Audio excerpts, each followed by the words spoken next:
श्री शिवाय नमस्तुभयम। दोस्तों, आप सभी लोग जानते हैं कि 6 अक्टूबर 2025 यानी सोमवार को पड़ रही है शरद पूर्णिमा व्रत। और दोस्तों, ये वह तिथि है जो आश्विन माह में पड़ने वाली सबसे बड़ी तिथि शरद पूर्णिमा व्रत है और इसका बहुत ही बड़ा और विशेष महत्व होता है। अगर कभी भी मौका लग जाए तो आप लोगों को पीपल के पत्ते पर राम लिखकर बहुत छोटा सा उपाय करना है। इन दोनों का संयोग कम आता है। इसी के साथ में गुरुजी ने अपनी शिवपुराण कथा में बताया है कि इस दिन आपको एक पीपल के पत्ते पर राम वाला उपाय तो आपको अवश्य ही करना चाहिए, क्योंकि ऐसा दिन पूरे साल में सिर्फ एक ही बार आता है। और दोस्तों, आप सभी लोग जानते हो कि सोमवार पूर्णिमा का अगर सबसे बड़ा कोई उपाय है तो वह पीपल के पत्ते पर राम वाला उपाय। तो दोस्तों, सोमवार पूर्णिमा के दिन आप लोगों को इस पीपल के पत्ते पर राम लिखकर बहुत विशेष उपाय करना है। बहुत सारे लोग होंगे जिन लोगों ने इस उपाय को न किया हो, मतलब पूरा साल निकल गया, उन्होंने किसी भी दिन इस पीपल के पत्ते पर राम वाला उपाय को न किया हो। पर दोस्तों, आपके पास एक आखिरी मौका बचा हुआ है, जो कि 6 अक्टूबर 2025 सोमवार पूर्णिमा के दिन है। इस दिन आप लोगों को इस वाले उपाय को जरूर कर लेना है। भले ही आपने पूरे साल भर इस उपाय को ना किया हो, पर अगर आपने इस आश्विन माह के सोमवार पूर्णिमा के दिन अगर इस वाले उपाय को कर लिया तो आपको इस उपाय को करने का बहुत फल मिलेगा, जिसकी आपने कभी कल्पना भी नहीं करी होगी। इसीलिए आप लोग इस वाले उपाय को एक बार जरूर कर लेना है, ताकि आप लोगों के हाथ से ये मौका ना जा सके और आपको इस उपाय को करने का फल मिल सके। दोस्तों, ये उपाय पंडित जी ने अपनी अभी की ही श्री शिव महापुराण की कथा में बताया है, जिस उपाय को आज हम आपको बहुत अच्छे से वाले हैं। इस वीडियो को देखने के बाद इस उपाय को समझाने के लिए आपको कोई और वीडियो को देखने की जरूरत नहीं पड़ेगी। तो चलिए दोस्तों, उपाय नयिता के लिए तुरंत तलमा पुराण काफी सवाले हैं को शुरू करते हैं। देखिए, इस आश्विन माह के सोमवार पूर्णिमा के दिन ये इतना खास होता है, इतना महत्वपूर्ण होता है। देखा गया है कभी कभी बड़े बड़े पूजा पाठ अनुष्ठान से जो मनोकामना पूर्ण नहीं होते, वहां आश्विन माह के सोमवार पूर्णिमा के दिन दो भी कमाल के दिन एक छोटे से उपाय करने से ही आपकी मनोकामना पूर्ण हो जाती है। और बहुत सारे लोगों ने इस उपाय को किया भी है और उनको इस उपाय को फल भी जरूर मिला है। अगर आप लोग भी इस उपाय को करना चाहते हैं तो आप इस उपाय को पहले अच्छे से समझ लेना, सुन लेना, उसके बाद करना। आपको इस उपाय का फल जरूर मिलेगा। और इस उपाय को कर लेने से आपके घर में चाहे किसी भी प्रकार की दुख और समस्या क्यों ना चल रही हो, आपको उसका कारण भी नहीं पता है कि भाई ये समस्या किस कारण से चल रही है। उसका कुछ भी कारण हो सकता है, जैसे पितृदोष हो सकता है या किसी भी तरह का मंगल दोष भी हो सकता है। तो इस दिन आप लोगों को का उपाय कर लेना है। ये एक ऐसा उपाय है जिस उपाय को अगर किसी विशेष दिन पर किया जाए तो भाई उस विशेष दिन का जो है वो तो हमें मिलता ही मिलता है, पर हमने उस दिन पर इस उपाय को किया और भाई का जाए नमन किया है तो हमें उससे भी बड़ा फल मिलता है। और फल बहुत जल्दी मिलता है, क्योंकि आप इस उपाय को बहुत ही बड़े और विशेष दिन पर कर रहे हैं। तो चलिए अब उपाय के बारे में बात करते हैं, लेकिन उससे पहले आप लोगों के बात करना तो ये जानना आवश्यक है कि आखिर ये उपाय किस समय करना है, किसको करना है, कैसे करना है। तो चलिए हम आगे आपको वीडियो में एक एक करके बता देते हैं। लेकिन उससे पहले अगर आप लोग हमारे चैनल पर पहली बार आए हैं या फिर मेरी आवाज आज पहली बार सुन रहे हैं तो हमारे चैनल को सब्सक्राइब जरूर कर लेना और इस वीडियो को लाइक करके कमेंट बॉक्स में श्री शिवाय नमस्तुभयम, ओम नमः शिवाय जरूर टाइप कर देना। तो दोस्तों, इस पीपल के पत्ते पर राम वाला उपाय को हमें इस सोमवार पूर्णिमा के दिन कैसे करना है, किसको करना है, किस समय करना है और कहां पर करना है, ये सारे सवालों के जवाब आपको इस वीडियो में मिल जाएंगे। और जो ये वीडियो देखिएगा भाई, उसको पीपल के पत्ते पर राम वाला उपाय जरूर करना चाहिए, क्योंकि इस दिन पीपल के पत्ते का भी बहुत ही बड़ा और विशेष महत्व होता है। आ जाए अब आप पीपल के पत्ते पर राम वाला उपाय की तो ये सोने पर सुहागा वाली बात हो जाती है और ये एक बहुत ही बड़ा उपाय हो जाता है इस सोमवार पूर्णिमा का। तो अब दोस्तों, इस पीपल के पत्ते पर राम वाला उपाय को आखिर करना किसको है, सबसे पहले हम लोग वो बात जान लेते हैं। तो देखो, घर की जो बड़ी माताएं बहनें होती हैं, उन माताओं बहनों में से कोई भी एक बड़ी माता बहन इस वाले उपाय को कर सकती है। और दोस्तों, अगर आप चाहे तो अपने घर में से सभी सदस्यों को भी इस उपाय को करवा सकते हैं। अगर किस व्यक्ति की खुद की कोई मनोकामना है, खुद की कोई दुख और परेशानी है जो कि वो अपने लिए ही करना चाहता है इस वाले उपाय को, तो वो खुद अपने लिए भी कर सकता है। बाकी अगर कोई घर में से ऐसा है जो कि अपने पूरे घर परिवार की सुख और शांति के लिए ये वाला उपाय करना चाहता है, तो भाई वो भी कर सकता है, उसमें भी कोई दिक्कत वाली बात नहीं है। कहने का मतलब ये है कि इस उपाय को हर एक सदस्य भी कर सकता है, और पूरे घर परिवार के सदस्य के लिए घर की बड़ी माताओं बहनों में से कोई एक माता बहन भी कर सकती है। माताएं बहनें अगर उपस्थित ना हो या वो ये वाला उपाय ना कर पा रही हो, तो फिर घर का कोई बड़ा सदस्य भी इस पीपल के पत्ते पर राम वाला उपाय को कर सकता है, चाहे फिर वो पुरुष ही क्यों ना हो, उसमें कोई भी दिक्कत वाली बात नहीं है। उसके बाद में दोस्तों जो अगला प्रश्न निकल कर आता है वही आता है इस उपाय को लेकर के, आखिर इस उपाय को हमें किस समय करना है, सुबह के समय करना है कि शाम के समय करना है। तो देखो, इस वाले उपाय को आप लोग सुबह के समय भी कर सकते हो और शाम के समय प्रदोष काल में भी कर सकते हो। अब अगर आप पूछो कि भाई सबसे उत्तम समय कौन रहेगा इस पीपल के पत्ते पर राम वाला उपाय को करने का, तो हम आपसे बस यही कहेंगे कि इस उपाय को आप सुबह के समय करेंगे तो ज्यादा बेहतर होगा। बाकी अगर प्रदोष काल शाम के समय भी करेंगे तो भी अच्छा होगा, उसमें कोई भी दिक्कत वाली बात नहीं है। तो अब दोस्तों जो अगली सबसे बड़ी और महत्वपूर्ण बात आती है वो ये आती है कि सुबह अगर हम उपाय को करेंगे तो हमें कितने बजे से लेकर कितने बजे तक के बीच करना है, और शाम के समय प्रदोष काल में करेंगे तो हमें कितने बजे से लेकर कितने बजे के बीच में करना है। तो देखो, सुबह जितनी जल्दी हो सके आप उपाय को करने की कोशिश करना। बाकी अगर किसी कारणवश लेट भी हो जाओ, थोड़ी देर भी हो आए, तो 10 या 11 बजे तक भी आप उपाय कर लेना पर 12 बजे से ज्यादा देरी ना हो, ठीक है, इस बात का ध्यान रखना। उसके बाद में दोस्तों अगर शाम के समय प्रदोष काल की बात करें, प्रदोष काल जो समय है होता है वह शाम के 6 बजे से शुरू हो जाता है।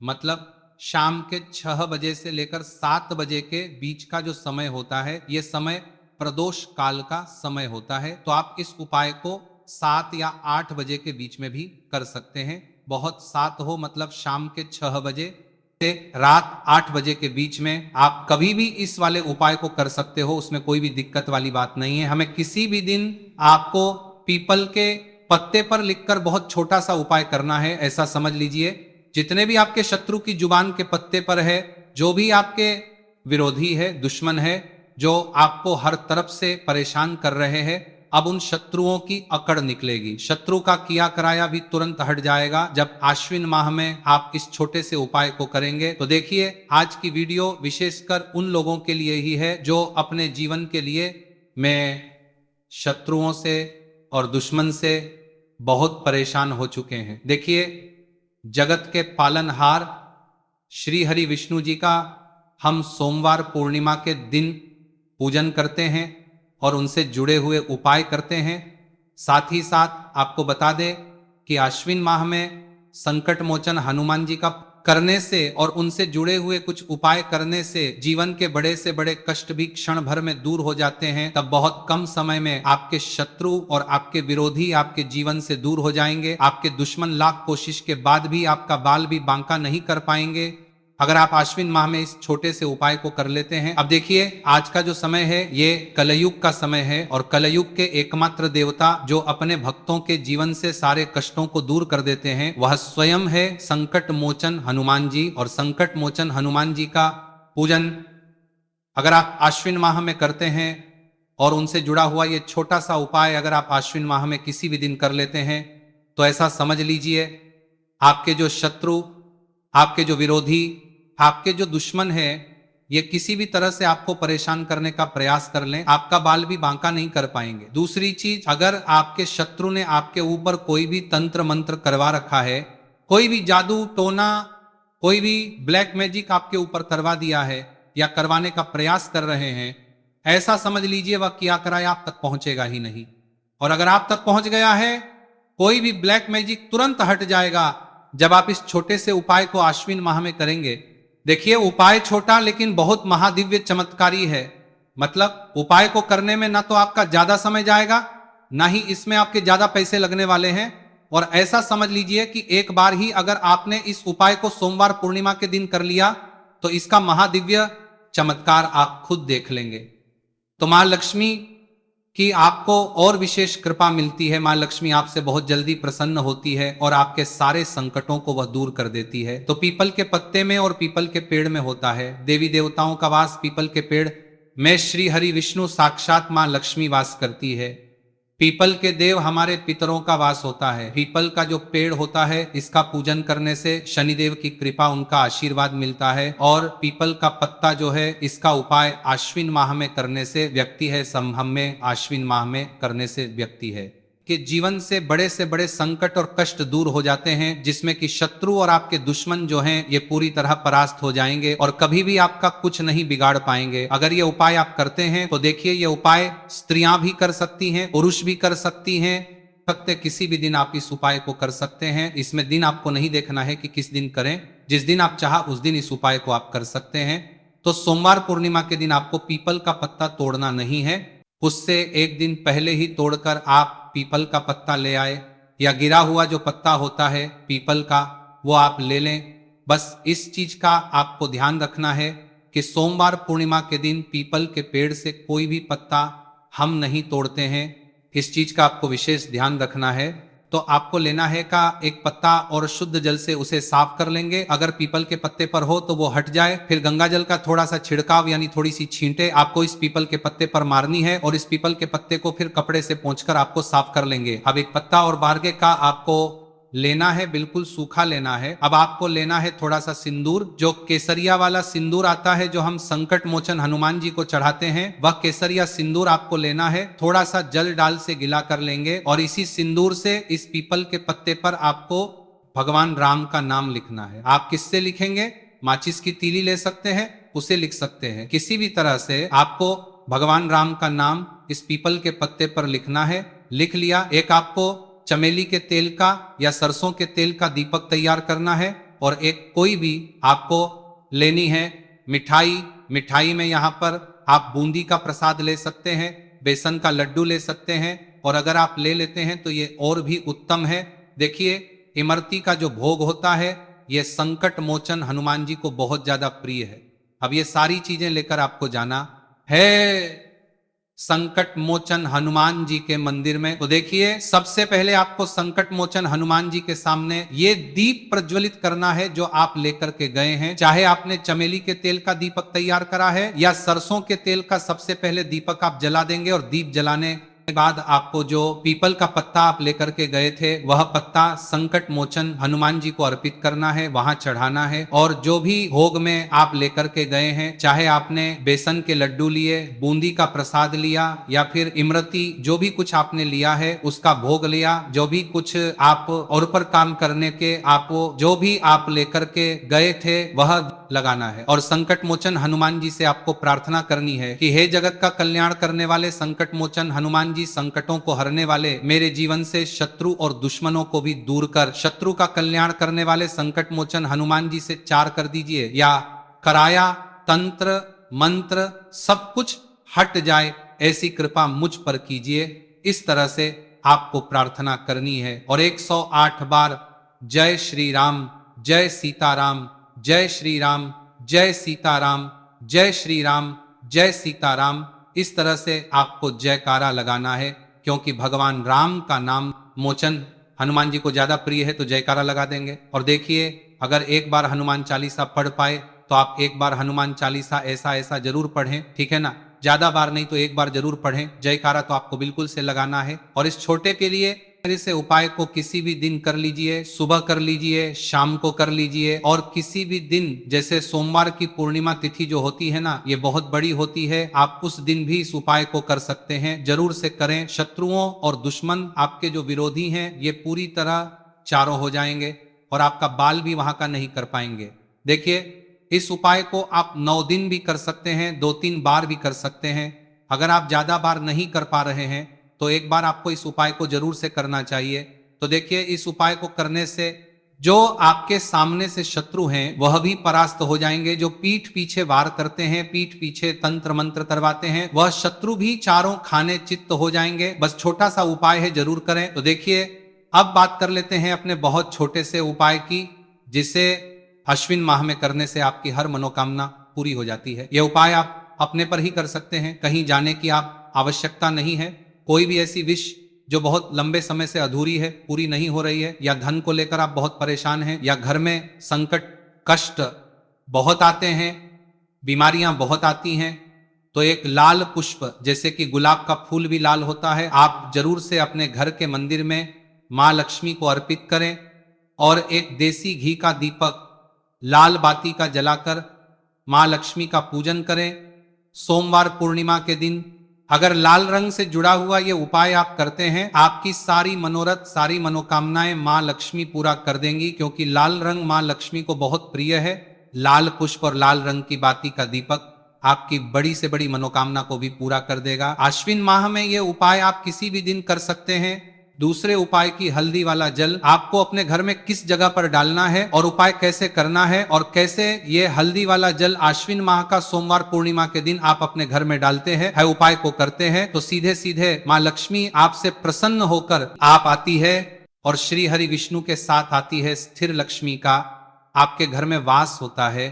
कहने का मतलब है कि फिर कभी भी महालक्ष्मी आपके घर को छोड़कर नहीं जाती है। जो लोग कहते हैं कि हमारे घर में धन तो आता है लेकिन चला जाता है लेकिन फिजूल खर्ची बहुत है, धन तो घर में आता है लेकिन तिजोरी कभी धन से भरी नहीं रहती है, खाली हो जाती है। तो 90% लोग ऐसे होते हैं जिनके जीवन में ये समस्या होती है कि हमारे घर में स्थिर लक्ष्मी का वास नहीं। देखिए, हम सभी चाहते हैं ना कि माँ लक्ष्मी और श्री हरि विष्णु हमेशा हमारे घर में रहे, उनका आशीर्वाद बना रहे, हम हमारे जीवन के जितने भी दुख हैं उनका सामना जो है बहुत आसानी से कर सकें। देखिए, जब व्यक्ति के पास पैसा नहीं होता है ना, तो वो बहुत सारे कष्ट दुख उसके जीवन में जब आते हैं उनका सामना भी नहीं कर पाते, और जब उसका आर्थिक पक्ष मजबूत होता है तो बहुत सारी समस्याएं उसे अपने जीवन में जो आती है वो छोटी लगती है। लेकिन अगर पैसा भी पास नहीं है तो छोटी छोटी प्रॉब्लम्स और छोटी छोटी चीजें जो हमारे जीवन में आती है वह भी बहुत बड़ी लगने का है, तो कई बार की जाएगा वो हम का लगती है।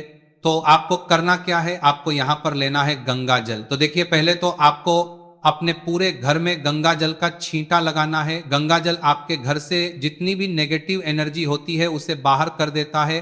गंगा जल का छिड़काव जब आप करते हैं, उसके बाद कोई पूजा पाठ करते हैं, कोई उपाय करते हैं, वो पूरी तरह से सफल होता है, क्योंकि आपके घर में पॉजिटिव एनर्जी, सकारात्मक ऊर्जा आ जाती है।